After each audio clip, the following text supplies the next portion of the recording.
Today we are going to solve here one of the questions. Okay, it's from kinematics. I mean simply it's from mechanics. So here we have a spherical bowl. Basically it's hemispherical bowl. And from top of this bowl हमारे पास एक छोटी सी ball है, point side ball समझो. इसको हमने यहाँ से top से छोड़ा है और यहाँ से आ गई है, यहाँ तक आ गई है. Let us name this point as O. चलो O नहीं, इसको P रखते हैं नाम, ये O है ना. And let's name this point as Q, this point यहाँ पर आती है. तो हमें क्या बताना है, हमें बताना है कि जब इस पॉइंट P से पॉइंट Q तक आ गई तो इसकी डिस्प्लेसमेंट कितनी है. तो देखो डिस्प्लेसमेंट निकालना it is a very easy job. But here in particular problem हम यहाँ पर ये सीखने जा रहे हैं कि क्वेश्चन को कैसे अप्रोच करना है, जल्दी जल्दी करना ही असल में यहाँ पर की है. ओके, बाकी तो हम क्वेश्चन कर सकते हैं वैसे भी, तो जल्दी कैसे करना है. ऑब्वियस थिंग यहाँ पर जो डिस्प्लेसमेंट होगी, मैं रेड पेन से आपको दिखाऊंगा. हमारे पास जो डिस्प्लेसमेंट होगी, ग्रीन पेन है शायद, हमारे पास जो डिस्प्लेसमेंट होगी वो यहाँ से यहाँ तक है ना, यहाँ से यहाँ तक है डिस्प्लेसमेंट. सो हमारी डिस्प्लेसमेंट जो है वो यहाँ से यहाँ तक है. तो हमने ये डिस्टेंस निकालनी है. अब इंसान को सीधा अंदाजा लगता है कि अगर मुझे ये डिस्टेंस निकालनी है तो अगर ये और ये मुझे पता होगा, ये और ये मुझे पता होगा, ऑब्वियसली पाइथागोरस थ्योरम यूज करके हम निकाल सकते हैं. लेकिन हम कैसे निकालें.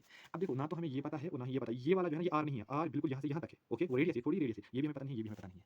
लेकिन इसलिए मैं दिखा रहा हूँ क्योंकि जो वेक्टर रेजोल्यूशन में यहाँ पर करने जा रहा हूँ वो आपको एक वर्क और एनर्जी में भी हम यूज करते हैं. बॉब जो होता है जब वो आर्क में घूमता है तो उसमें भी हम यूज करते हैं, जो कि वर्टिकल हाइट निकालता है, फिर हम उससे वर्क निकालते हैं. इन द सेम हम फ्रिक्शन में अगर देखो बाउल के अंदर एक इंसेक्ट होता है वो किस मैक्सिमम हाइट तक जा सकता है, या वहाँ पर हमारे पास ट्रेन ऑफ न्यूटन होता है, कभी कभार जो है ना what we call it as angle of repose, angle of friction, उनमें भी हम यूज करते हैं. दैट इज व्हाई बाउल के केस में, दैट इज व्हाई हम दिखा रहे हैं आपको. तो आप देख सकते हैं, सिंपली मैं कहूँगा आपको, हमारे पास अगर ये आर है तो ये भी आर है ना, क्योंकि ये रेडियस है हेमिस्फेरिकल बॉल का. ऑब्वियसली पेरिफेरी पे पॉइंट है तो हमारे पास ये वाला जो है ये भी आर है, ये भी आर है ना, क्योंकि पेरिफेरी पे पॉइंट जो है तो सेंटर से ये भी आर हो गया. अगर हम इस आर को रिजॉल्व करेंगे, अगर हम चलो मान के चलते हैं ये थीटा है, क्योंकि ऑब्वियसली उसने कहा होगा कि पॉइंट क्यू जो है ये सेंटर से किस थीटा पे है, जो हॉरिजॉन्टल के साथ थीटा बनाता होगा, ये उसने बताया होगा. तो हमारे पास जो आर है, इस आर के दो कंपोनेंट्स होंगे, एक कंपोनेंट यहाँ के और एक कंपोनेंट यहाँ के और. जो ये वाला कंपोनेंट है वो यहाँ तक ऑब्वियसली आएगा and that will be equal to as r sine theta. So this is r sine theta.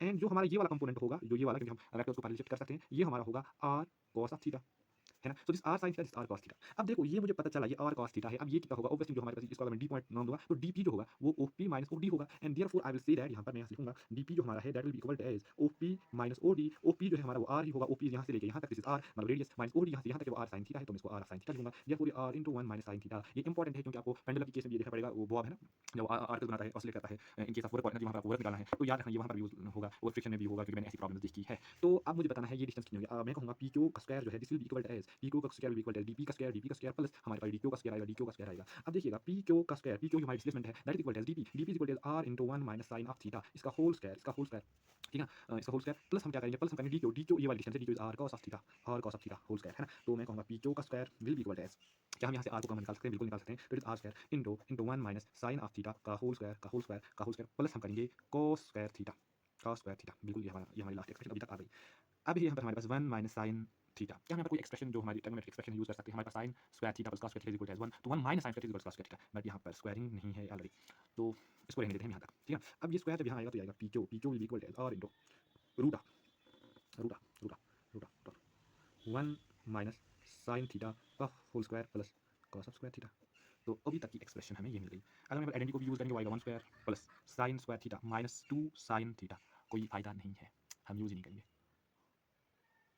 हम यूज नहीं करेंगे. So this is the answer of this question, क्योंकि पी क्यू जो है this P Q this displacement, so ये निकल के आ गई. अब इंपॉर्टेंट क्या था इसमें, इंपॉर्टेंट थी रेजोल्यूशन, क्योंकि आपको अभी इसकी बहुत इंपॉर्टेंस है. फॉर एग्जाम्पल मैं आपको ये भी दिखाता हूँ. हमारे पास ये देखो, हमारे पास एक बॉब था, ये मेरे पास एक बॉब था, आपको कहा गया है ये बॉब यहाँ से यहाँ तक गया है ना, यही बॉब यहाँ से यहाँ तक समझ लिया. तो आपको कहा गया कि इस वर्क कितनी है बाई ग्रेविटी, वर्क ग्रेविटी कितनी है, तो ऑब्वियसली ये इसकी हाइट है, ये इसकी हाइट है ना. तो मैं सिंपली कहूँगा जो इसकी हाइट होती है ये बराबर होती है L into 1 minus cos of theta. L क्या है, L is the length of the string. Okay, now I know that work is equal to, now I know that work is equal to M G H, है ना. So M is the mass of this bob, G is acceleration due to gravity, H मैंने आपको पहले ही बताया this height and this equal to l into this equal to l into 1 minus cos of theta. तो ये हमारा answer आ गया.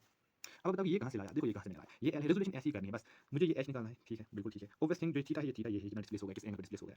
देखिएगा ये एल है ना, ये भी एल है, ये भी एल है, ठीक. क्या इस एल के दो कंपोनेंट निकलेंगे, हाँ इस एल के दो कंपोनेंट निकलेंगे. देखो अगर ये थीटा है, ऑब्वियसली इस एल का यहाँ से जो कंपोनेंट आएगा that will be equal to l, obviously यहाँ तक होगा, यहाँ तक होगा, और ये वो बराबर होगा वो component L cos of theta, हो कि नहीं, और ये वाला एल साइन ऑफ थीटा, बिल्कुल. अब ये वाली डिस्टेंस जो है, ये वाली this distance will be equal to l, जिसे एच एक्चुअली है ना, h is equal to l minus l cos of theta is equal to l into 1 minus cos of theta. यही मैं कह रहा था, रेजोल्यूशन सेम है, वहाँ पर भी रेजोल्यूशन हो गई, यहाँ पर भी रेजोल्यूशन हो गई. तो that's why it's important. I think आपको क्वेश्चन आया होगा और रेजोल्यूशन इसमें इंपॉर्टेंट है. उधर से 3D ऑब्जेक्ट है तो आपको लगता है हमें 3D में रिजॉल्व करना है, नहीं मैंने 2D में रिजॉल्व किया, क्योंकि डिस्प्लेसमेंट निकालनी है 2 पॉइंट्स